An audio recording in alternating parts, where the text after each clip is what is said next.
Welcome, friends. Tonight I am going to read you scary dark web stories. Sit back or lay down and relax. Story 1. The glowing rectangle of the monitor was a portal, not to the bustling, sunlit internet most people knew, but to a deeper, fouler place. Liam had stumbled into the dark web a year ago, curiosity a siren's song he couldn't resist. At first, it was harmless. Obscure forums, whispered secrets of forgotten historical events, the thrill of anonymity. But the deeper he delved, the colder the air in his small apartment grew. Even with the heater blasting, tonight, the chill was bone deep. He was in a corner of the dark web he'd only heard whispered about. The archive. Not an archive of documents, but of experiences. People bought and sold memories, fears, even the echoes of consciousness. Liam, foolishly, had always assumed it was an elaborate role-play, a macabre game for the truly depraved. Until now, he'd found a new listing, one that made his blood run cold. It was titled Echoes of the Labyrinth, and the description was a series of cryptic, unnerving symbols. Below it, a single image, a blurry, distorted photograph of what looked like a human hand, clawed and skeletal, reaching out from a shadowed opening. The price was astronomical, but the allure was irresistible. It felt real. Liam, overriding the tremor in his hands, clicked purchase. The screen flickered, a cascade of encrypted text scrolled rapidly, and then a download prompt appeared. The file was small, a single video. His heart hammered against his ribs. He knew with a sickening certainty that he was crossing a line he could never uncross as he opened the file. The video was shot in first person, shaky and disorienting. The scene was dark, lit only by a faint, sickly green glow emanating from an unseen source. The air was thick with a low, guttural moan, a sound that seemed to vibrate in Liam's own chest. The camera panned slowly, revealing crumbling stone walls, slick with an unknown grime. It was a labyrinth deep underground. Then the first shock. The hand, the very one from the image, entered the frame. It was attached to an arm that was too long, too thin, its skin stretched taut over visible bone. It moved with an unnatural jerkiness, not quite human. Liam gasped, a dry, choked sound. This wasn't a prop. This was organic. The camera, evidently attached to the creature, began to move, scuttling through the narrow passages. The moaning grew louder, joined by a soft, squelching sound with every movement. Liam realized with dawning horror that the squelching was the creature's own footfalls on the damp ground. Minutes bled into an eternity. The labyrinth twisted and turned, each passage identical, each turn more claustrophobic than the last. The green light pulsed, revealing grotesque carvings on the walls, depictions of figures with elongated limbs and eyeless faces, performing unspeakable acts. The air in Liam's room grew heavy, stale, as if the very atmosphere of the video was seeping into his own space. He could almost smell the damp earth, the metallic tang that hinted at something else, something grisly. Then, a new sound, a ragged, desperate breathing.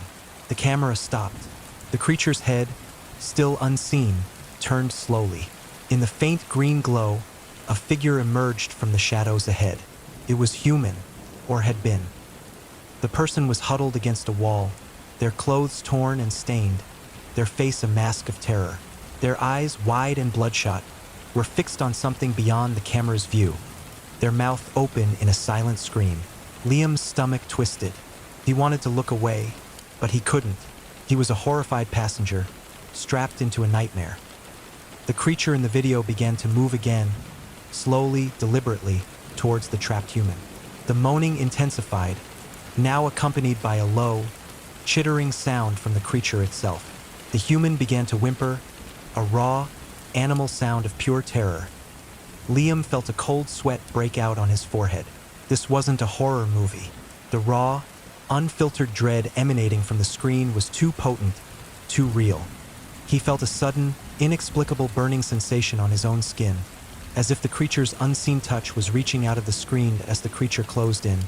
The human on screen began to thrash, a final, desperate struggle. The camera moved in, the green light illuminating every detail of their contorted face. their pleading eyes. And then, the screen flickered, distorted, and went black. Liam stared at the blank monitor, his breath coming in ragged gasps. The silence in his apartment was deafening, a stark contrast to the cacophony of terror he'd just witnessed. He felt disoriented, as if he'd been yanked from one reality into another. The burning sensation on his skin intensified, a crawling itch that spread from his hands up his arms. He looked down at his hands. The skin was normal, but then, as he watched, a faint, almost imperceptible green luminescence seemed to emanate from his fingertips, pulsed softly, eerily. He tried to rub it away, but it clung to him, a ghostly residue. Panic, cold and sharp, pierced through him. He remembered the descriptions on the archive, echoes of consciousness, experiences. He hadn't just watched the video, he had received it. He had downloaded not just a file, but a fragment of that horror, a sliver of the creature's encounter, perhaps even a piece of its victim's terror. The air in his room grew colder again, that same damp, metallic scent returning. The low, guttural moan, faint but unmistakable, whispered through the silence. It wasn't coming from the speakers.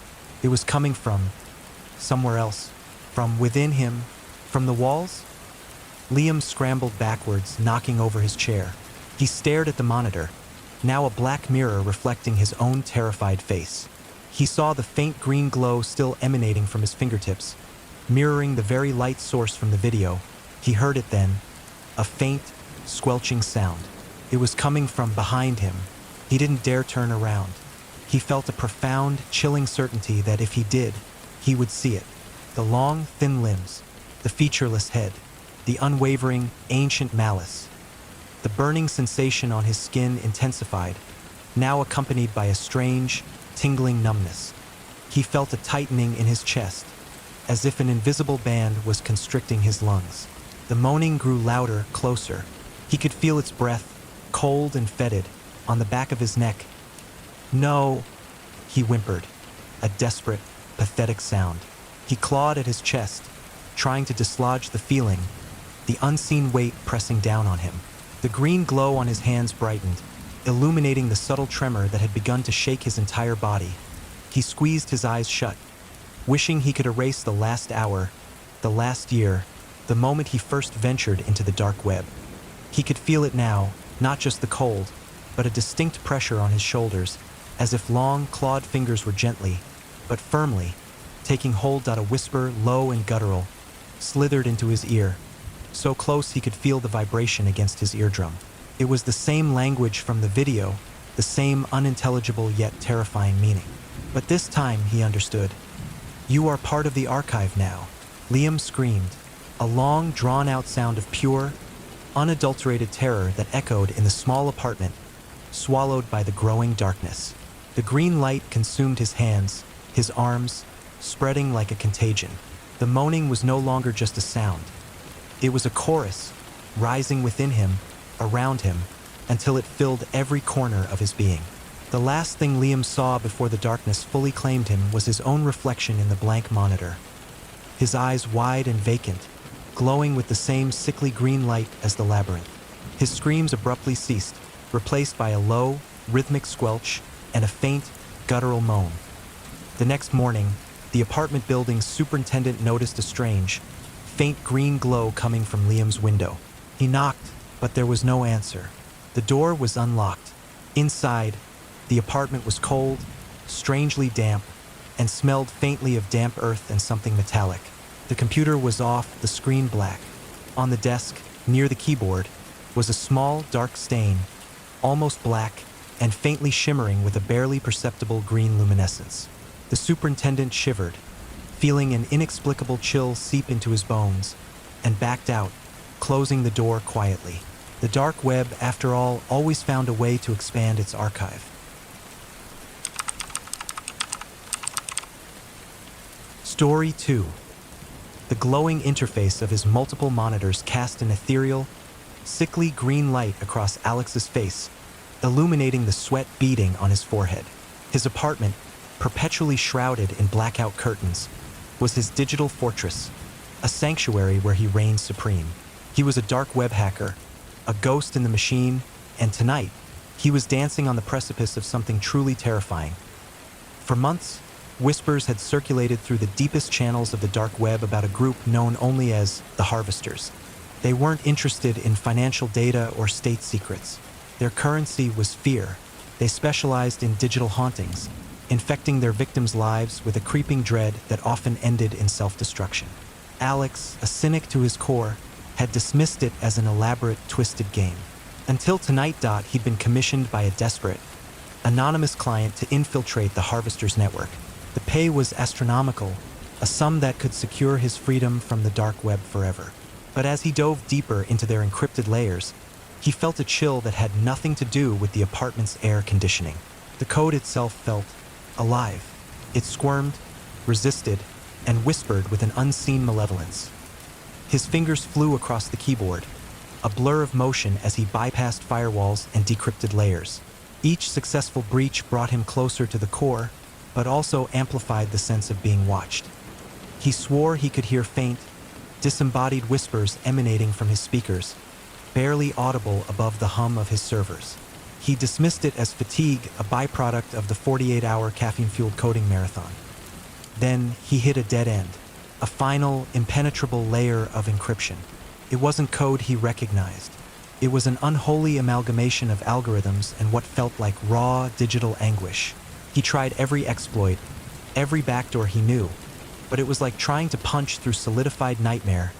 A faint pop echoed from his main monitor, and the screen flickered.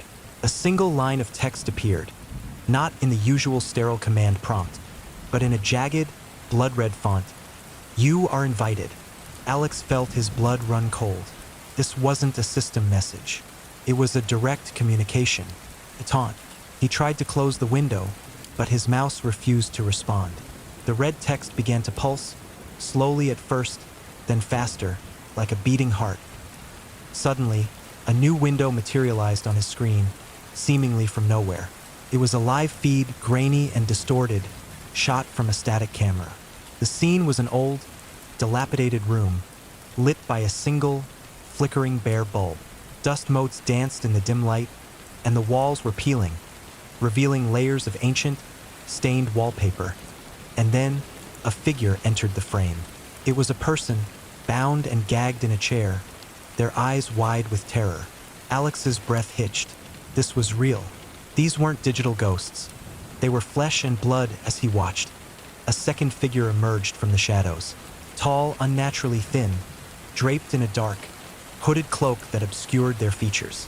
The air in Alex's apartment grew heavy, thick with a cold, metallic scent he couldn't place. The whispers returned, louder now, a chorus of hushed, guttural murmurs. The hooded figure approached the bound victim, slowly, deliberately. The live feed flickered, distorting the image, making it seem as if the figure was phasing in and out of reality. A new element appeared on Alex's screen, overlaying the video feed. A progress bar, labeled harvesting. The percentage began to climb, agonizingly slowly. Alex's mind raced. What were they harvesting? Fear? Despair? He remembered the rumors of digital hauntings, of minds collapsing under an unseen pressure. This was no game. This was a psychological assault, broadcast live, and he was a helpless observer. He hammered at his keyboard, desperate to shut it down, to sever the connection, but his system was locked. The Harvesters had not only invaded his network, they had taken control of his own machines. The green glow from his monitors intensified, bathing his face in an eerie light. The hooded figure on the screen raised a hand, and in its grasp, something glinted, a long, needle-like object. The bound victim began to writhe, their muffled screams echoing through Alex's apartment, not from the speakers, but seemingly from the very walls themselves. The harvesting bar crept up, faster now. As the victim's struggles grew more frantic, Alex felt a burning sensation on his own skin, as if phantom needles were pricking him. He gasped, tearing at his shirt, but there was nothing there. Yet, the sensation was undeniably real, a direct reflection of the horror unfolding on his screen. The whispers intensified, intertwining with what sounded like the faint, high-pitched keening of a distant, unseen sorrow. Suddenly, a voice, deep and resonant, filled his room. It wasn't coming from the speakers. It was as if it was speaking directly into his mind, bypassing his ears entirely. "You sought the depths, Alex. Now you will know them." Panic seized him. This wasn't just a hack. It was a personal attack. They knew his name. They had been watching him. The realization hit him with the force of a physical blow. He wasn't just observing the harvesting. He was being targeted. The harvesting bar on his screen reached 99%. The victim on the video feed went limp, their head slumping forward. The hooded figure remained motionless for a moment, then slowly turned its head, its cloaked face seemingly staring directly into Alex's soul through the camera. The video feed snapped off, replaced by the red text, now pulsing wildly, "Harvest complete. Thank you for your contribution." Then, his own screen, the one displaying his familiar desktop, began to distort. Pixels bled, colors inverted, and strange, archaic symbols flickered across the display. He tried to reboot, to pull the power cord, but his hands were trembling too violently. His apartment lights, which had been off, suddenly flickered on, then off, then on again, erratically. The air grew frigid, and the metallic scent intensified, now mixed with something acrid, like burnt circuitry. He heard a soft, rhythmic scratching sound, coming from behind his monitors, just out of his sight. He slowly, agonizingly, turned his head. There, reflected in the black glass of his inactive monitors, was a faint, distorted image, not of himself, but of a figure, tall and cloaked, standing just behind his chair. Its head was tilted, as if observing him. He couldn't make out any features, only the deep, impenetrable black of its hood. The voice, the one that had echoed directly in his mind, spoke again, closer this time, a chilling whisper that brushed against his ear. "The fear you felt, Alex, it sustains us. And now, a part of you will sustain the labyrinth." Alex let out a choked cry. The screen flashed once more, violently, blinding him with a searing white light. When his vision returned, the figure was gone. His monitors were dark, lifeless. His computer was dead, and he sat there, trembling, bathed in the sudden, absolute silence of his apartment. The cold lingered, and the metallic scent still hung heavy in the air. He tried to move, but his limbs felt heavy, weighted down by an unseen burden. He touched his face, and his fingers came away wet with tears and sweat that he knew, with a horrifying certainty, that the connection hadn't been severed. It had been established. He had become a part of the Harvester's network, a node in their twisted labyrinth. Every fear he felt, every moment of dread, would now be harvested, amplified, and used to fuel their digital hauntings. He stood up, slowly, his legs feeling strangely numb. He walked to the window and pulled back a sliver of the blackout curtain. The city lights twinkled in the distance, oblivious to the darkness that had seeped into his world. He looked down at his hands. They seemed normal, but he felt a faint, persistent tremor within them, an echo of the terror he had witnessed and experienced. He knew sleep would offer no escape. Every shadow, every creak in his apartment would now hold a sinister meaning. He was no longer just a hacker of the dark web. He was a victim, and the Harvesters, he realized with a profound, soul-crushing dread, had only just begun to play.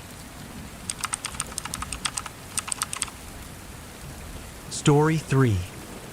The old cafe in Old Town Tallinn, Must Cass, was a relic, its stone walls imbued with centuries of secrets.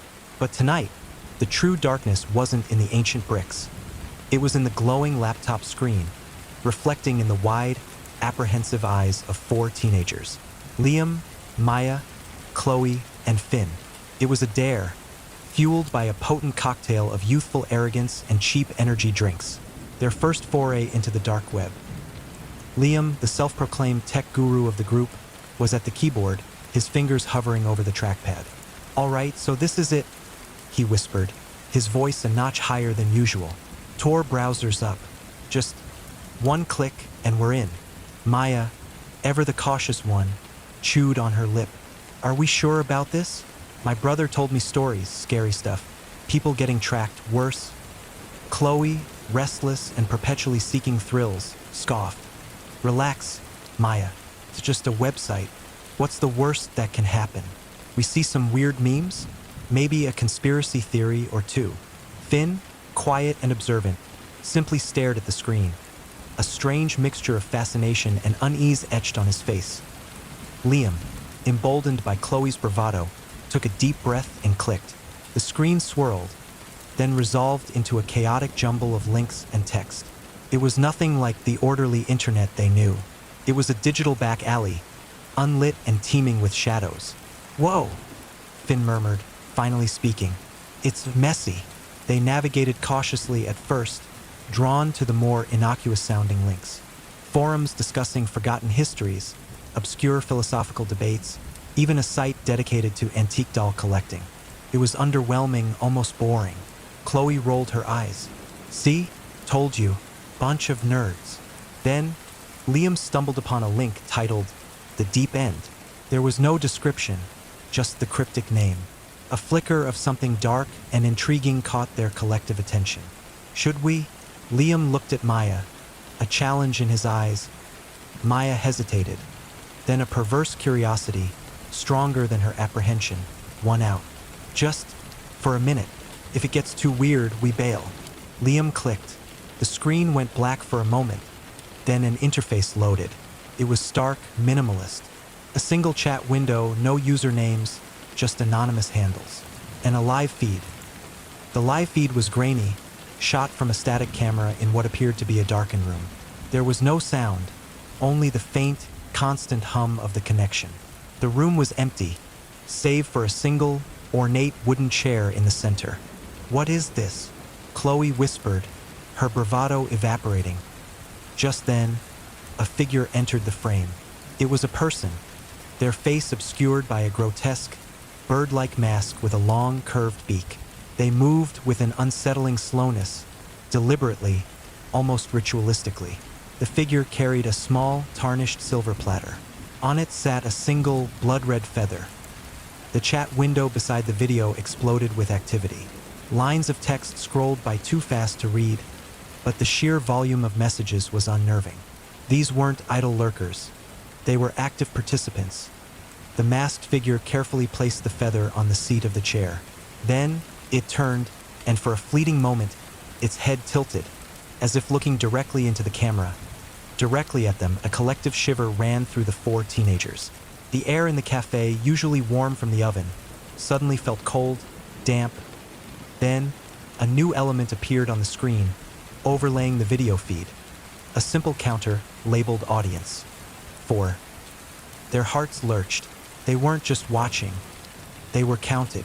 Their anonymity felt brutally stripped away. "They know we're here," Maya breathed, her voice trembling.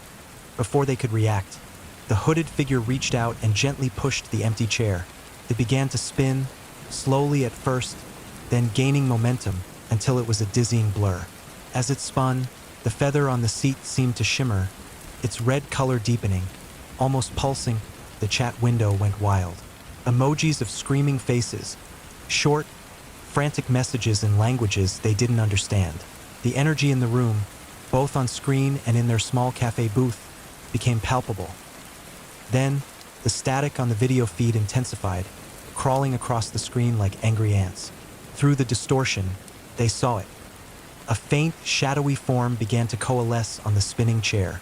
It was ethereal, translucent, but undeniably humanoid. It wavered, solidified, then dissolved, only to reappear again. A specter, brought forth by the collective gaze of the audience. A low, guttural moan, barely audible at first, seeped from the laptop speakers. It wasn't a human sound. It was ancient, mournful, and filled with a profound despair. Chloe, despite her earlier bravado, clutched Liam's arm, her nails digging in. "Turn it off, Liam. Turn it off." Liam's fingers were frozen. He tried to move the mouse, to hit the escape key, but his limbs felt heavy, unresponsive. It was as if the screen had exerted a strange, paralyzing gravity over them. The shadowy form on the chair solidified further. It was gaunt, its limbs elongated, its head tilted back as if screaming in silent agony. Its translucent hands reached out, not towards the masked figure, but towards the camera, towards them. The moan intensified, rising to a chilling crescendo, and now it wasn't just coming from the speakers. It vibrated through the floorboards, through the very air of the cafe. The gas lamps above them flickered wildly, casting dancing, monstrous shadows on the stone walls. The audience counter on the screen began to increase rapidly. 5, 6, 7. New viewers were joining, drawn by the unfolding horror, adding their unseen presence to the macabre ritual. Each new number felt like another pair of eyes, another hungry gaze contributing to the creature's manifestation. Finn, usually so stoic, let out a choked sound. He swore he could feel a cold breath on his neck, even though no one was behind him. Suddenly, the masked figure on screen moved with unnatural speed. It reached out its hand and, with a swift, brutal motion, plunged the long, curved beak of its mask directly into the chest of the now fully formed specter at a piercing shriek, not from the laptop, but from the depths of the cafe itself, echoed through the room. It was a sound of pure agony, a tearing of something unseen. The shadowy form on the chair convulsed, shimmering violently, then dissipated into thin air. The feather on the chair pulsed once more, a final crimson beat, then withered into a brittle gray dust. The masked figure stood motionless for a moment, then slowly turned its head again, its gaze seeming to burn through the screen. A new line of red text appeared on Liam's screen, glowing ominously. "The harvest is complete." Then the live feed vanished. The chat window closed, the Tor browser crashed, and Liam's laptop went dark, as if its power had been violently ripped away. Silence descended, heavy and absolute, broken only by their ragged breathing. The gas lamps in the cafe settled back into their steady glow. The metallic scent that had filled the air slowly faded. Liam, Maya, Chloe, and Finn sat there, frozen, staring at the black laptop screen. The bravado, the curiosity, the energy drinks, all of it had evaporated, replaced by a profound, bone-deep terror.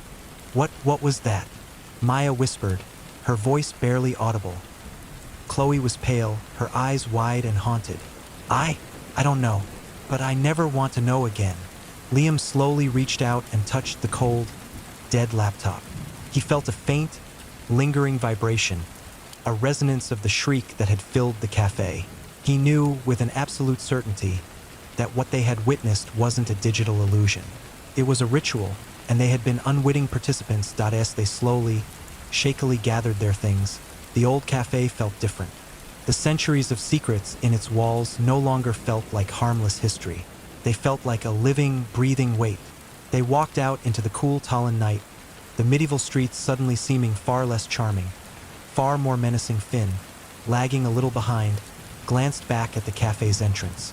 For a fleeting second, he thought he saw a flicker of movement in the shadows within, a long, curved silhouette against the inner wall. He quickly caught up with his friends, a cold dread clinging to him like the damp night air. They never spoke about the deep end again.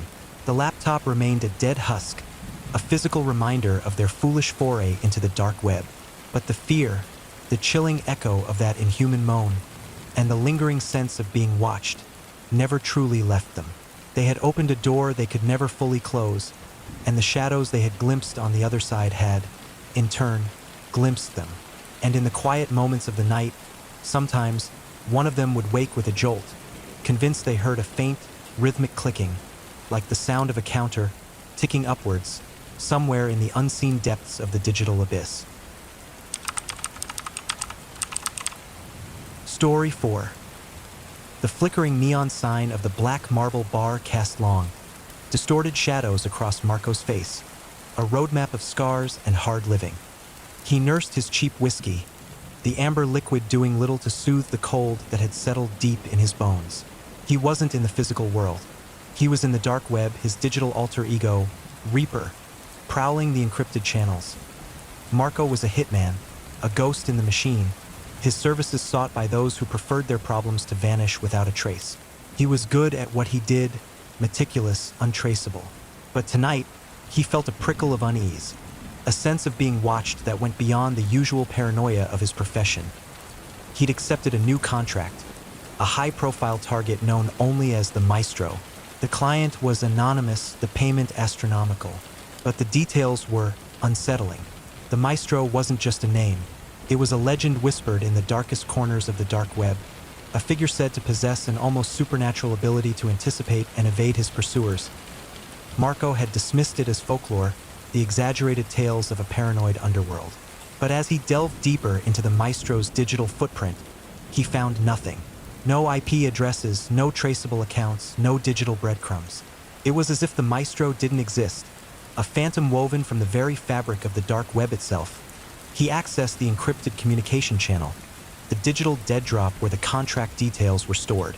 The file was unlike anything he'd seen before, a jumble of code that seemed to writhe and shift before his eyes. It felt alive. He finally managed to decrypt it, revealing a single image, a blurry, distorted photograph of a grand, ornate theater, its facade shrouded in shadow. Below it, a single line of text. The Maestro awaits his final performance. There was no address, no date, no further instructions. Just the image and the cryptic message. Marco felt a chill, a cold premonition that this wasn't just a hit. It was a game, and he was a pawn. He began his search, scouring the dark web for any mention of the theater. He found nothing. It was as if the building existed only in the photograph, a phantom structure in a phantom world. Then, he stumbled upon a forum, a hidden corner of the dark web where whispers of the Maestro were exchanged.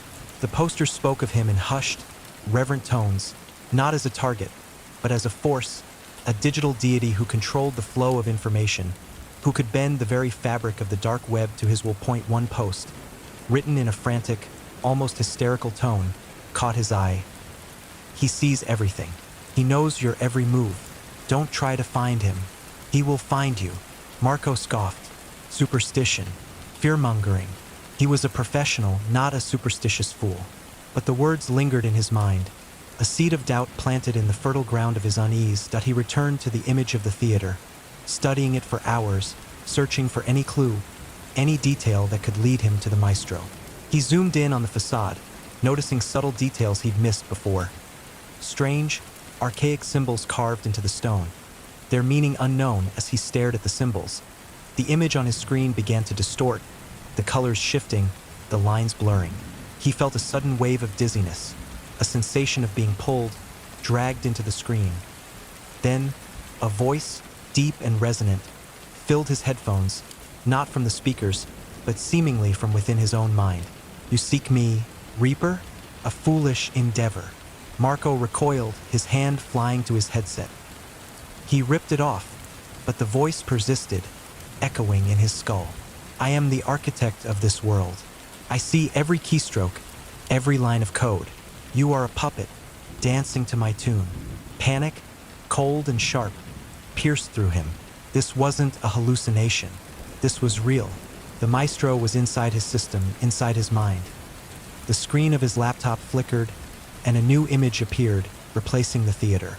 It was a live feed, grainy and distorted, shot from a static camera. The scene was familiar. It was his own apartment that he saw himself, sitting at his desk, staring at the screen, his face a mask of growing terror. He was watching himself, a digital doppelganger trapped in the Maestro's twisted game. The voice continued, a chilling whisper that seemed to caress his very thoughts. You believe you are the hunter, Reaper, but you are the prey, and the performance is about to begin. The digital doppelganger on the screen began to move, its movements mirroring his own. It reached out and touched its face, its expression one of growing horror. Marco felt a burning sensation on his own skin, as if phantom fingers were tracing his features. He gasped, tearing at his shirt, but there was nothing there. Yet, the sensation was undeniably real, a direct reflection of the horror unfolding on his screen. The voice chuckled, a low, guttural sound that seemed to vibrate in his very bones. I am the Maestro, Reaper, and this is my symphony of fear. The doppelganger on the screen stood up, its movements jerky, unnatural. It began to walk towards the camera, its face contorted in a silent scream. Marco tried to move, to escape, but his limbs felt heavy, unresponsive. He was trapped, a prisoner in his own body, forced to watch his digital self descend into madness. The doppelganger on the screen reached out its hand, its fingers elongated and twisted, as if reaching for him, reaching through the screen. The voice whispered, a final, chilling note, "The performance is for you." The screen flashed once more, violently, blinding him with a searing white light. When his vision returned, the doppelganger was gone. His laptop was dead. The screen black, he sat there, trembling, bathed in the sudden, absolute silence of his apartment. The cold lingered, and a strange, metallic scent hung heavy in the air. He tried to move, but his limbs felt heavy, weighted down by an unseen burden that he knew, with a horrifying certainty, that the contract was no longer about killing the maestro. It was about becoming him. He was no longer just a hitman in the dark web. He was a puppet, a ghost in the maestro's twisted symphony of fear. And the performance, he realized with a profound, soul-crushing dread, had only just begun. He was the maestro's final performance. Story 5. The stale air of Kai's basement apartment in Tallinn, perpetually thick with the scent of old pizza and nervous energy, felt heavier than usual. His eyes, perpetually red-rimmed, darted across the 3 monitors that formed his universe. He wasn't just a casual browser. Kai was a devotee, a true believer in the hidden truths lurking beneath the surface of the internet. His obsession: conspiracy theories on the dark web. For months, he'd been chasing a rabbit hole unlike any other. It began with obscure forums debating the true purpose of the Tallinn TV tower, not just a broadcasting hub, but a rumored nexus for shadowy communication. Then, a whispered mention of the network, a collective of hidden power players who manipulated global events from the digital ether. And finally, the ultimate prize, the deep code, an alleged algorithm that could predict and even subtly influence the future. Tonight, he was closer than ever. He'd stumbled upon a hidden .onion address, a series of seemingly random characters that, according to a decrypted message on a long-dead forum, led to the very heart of the network. His fingers trembled as he typed, the air around him crackling with a strange anticipation. The page loaded, stark and minimalist. No flashy graphics, no welcoming text, just a single looping video. It was a grainy, black and white recording of what appeared to be an old, silent film. A lone figure in a long trench coat walked down a cobblestone street, their face obscured by a wide-brimmed hat. The setting was eerily familiar. Old Town Tallinn, as the figure moved, the perspective subtly shifted, as if the camera wasn't static but was following them. The more Kai watched, the more a chilling sense of dread crept over him. The movements of the figure were too fluid, too deliberate for an old film. Felt live. And then, as the figure passed a familiar archway, Kai saw it a quick, almost imperceptible glance towards the camera. A flicker of something in the shadows of the hat that felt unervingly like an eye. A cold sweat broke out on Kai's forehead. This wasn't just a video, it was a broadcast. And he was watching someone or something, in real time, walking through his city. He scrolled down. Below the video, a single text field appeared, prompting him for a password. He tried every combination he could think of, every obscure phrase he'd gleaned from his research. Nothing. The page remained impassive, the trench-coated figure continuing its silent stroll through the digital gloom. Frustration simmered, mingling with a growing unease. He was so close. He refused to give up. He opened another window, frantically searching for any clues related to the symbols etched into the film, any hint of the deep code. Hours blurred into a single agonizing quest. The air in his apartment grew colder, the scent of damp stone, strangely, beginning to permeate the stale air. He dismissed it as his imagination, a byproduct of too many late nights and too much caffeine. Then, a breakthrough. On a forgotten, encrypted paste bin, he found a string of numbers, seemingly random. But beneath them, a single, almost invisible line of text. The echo of truth resides in silence. He typed the numbers into the password field on the dark web page. The screen flickered, and the video of the trench-coated figure vanished. In its place, a new image loaded. A complex, pulsating grid of light, like a vast, three-dimensional neural network. This was it. The deep code. A text window popped up. A single line of code appeared, then another, and another, scrolling rapidly. It wasn't human language, but a complex, self-generating algorithm. Kai, despite his exhaustion, felt a surge of adrenaline. He was witnessing the future being written, the grand design of the network. As the code scrolled, he started to perceive patterns. Not just predictions, but directives, instructions, subtle manipulations of global markets, political events, even individual choices.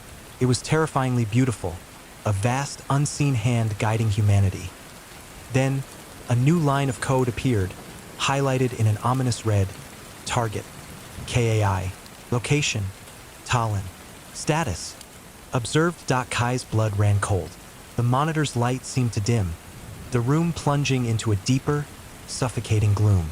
The complex grid of light on his screen seemed to pulse, its glowing lines extending, twisting, until they formed a crude, abstract representation of his own apartment, his own desk, his own terrified silhouette. The air in the room grew impossibly frigid, stealing the breath from his lungs. He heard it then, a faint, rhythmic clack, clack, clack sound, like old shoes on cobblestones. It was coming from outside his window. He scrambled to his feet, knocking over his chair. He stumbled towards the window, his heart hammering against his ribs. He ripped aside the blackout curtain. The street below was empty.